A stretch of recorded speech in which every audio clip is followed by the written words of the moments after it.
Well, David, we had a fascinating conversation with one of my favorite writers, a guy by the name of Marc Myers. He's written such books as Anatomy of a Song and Why Jazz Happens. He is the creator and writer of, I think, the best jazz website out there. It's called jazzwax.com. Everybody log on to that. And he also writes, well, what is that rag, David? The Wall Street Journal? The Wall Street Journal, WSJ. But I got to tell you something. And I think I mentioned it to him during our interview that so many great records that have sort of skirted under the radar for a million or 2 years, he brings them up in the Jazz Wax blog that he does. And I got to tell you, each and every one of them, I wouldn't go out and buy them back then because I was into other things. But now when I listen to them, wow, great stuff.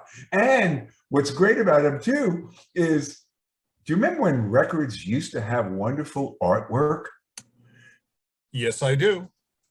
All these old jazz records have the most classic, how I would say, liner notes and imagery. The archetypal 50s imagery. It's fantastic.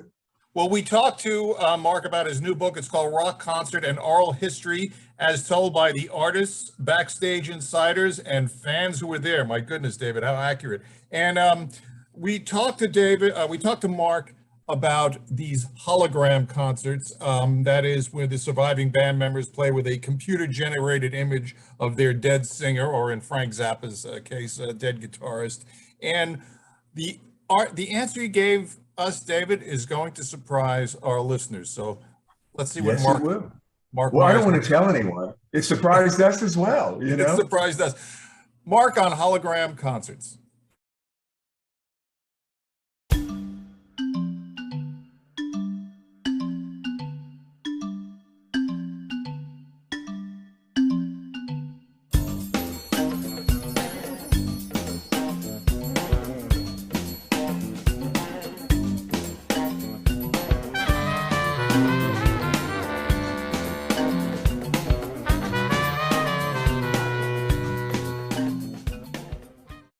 Marc, what are your thoughts on now the emergence of the hologram concert? Elvis, Ronnie James Dio, Prince, Frank Zappa, where you go to a concert and there are the surviving members of the backing band playing with a hologram. Okay, I'm going to take a different point of view that you don't expect here. I think they're great, and I'll tell you why. Okay. I went about 5, 6, 7, maybe 8 years ago. I went to one of those. It was Elvis. And it had his taking care of business band on stage. Yeah, Jerry Chef, Ronnie Tuck, sure. Yeah, it had a one of those sheer curtains were up there, and Elvis was on a big screen, and there was something exciting about it. I can't explain what it is, but it was like, everybody was really caught up in it. You really felt Elvis was there. You could see the band playing. Elvis was larger than life, and to your point, what's interesting, where the mind trick happens here, this is where the mind trick happens. Isn't going to see McCartney today the same thing? Like, I don't care how much you paid for those tickets. You're not a venture capitalist, so you really didn't sit in the first 10 rows. You're not starring in, you're not Taylor Swift, you're not Meryl Streep, so you're really not sitting, in the first 50 rows of the orchestra. Sure. So basically, you're, for $200, maybe you have a what you think is a good seat, but it still stinks when you get in there for $250. It's not happening, right? So you're basically spending the entire concert looking at Paul McCartney on a screen anyway. Yeah, you are. Yeah. So a hologram concert, the only difference is that the artist you're looking at in a hologram concert is dead.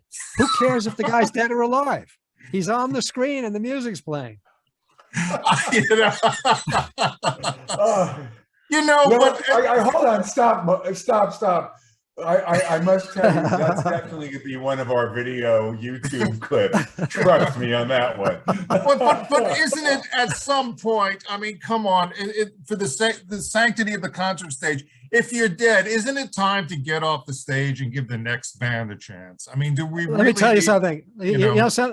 Having covered Elvis Week twice for the Wall Street Journal.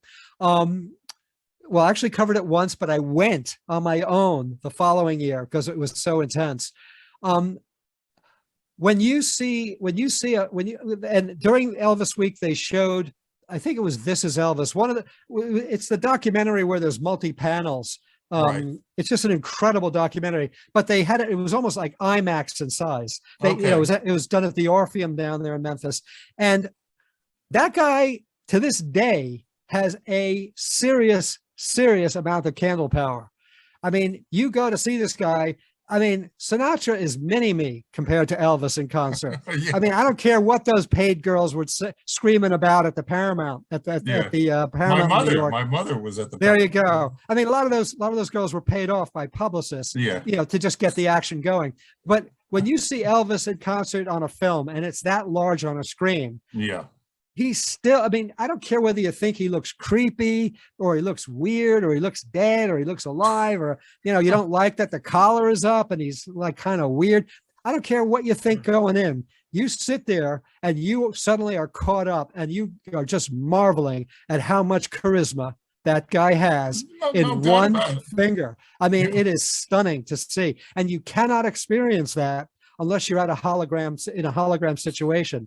If on the small screen or a DVD or YouTube, forget about that. That's like looking at baseball cards the size of your pinky nail. Yeah.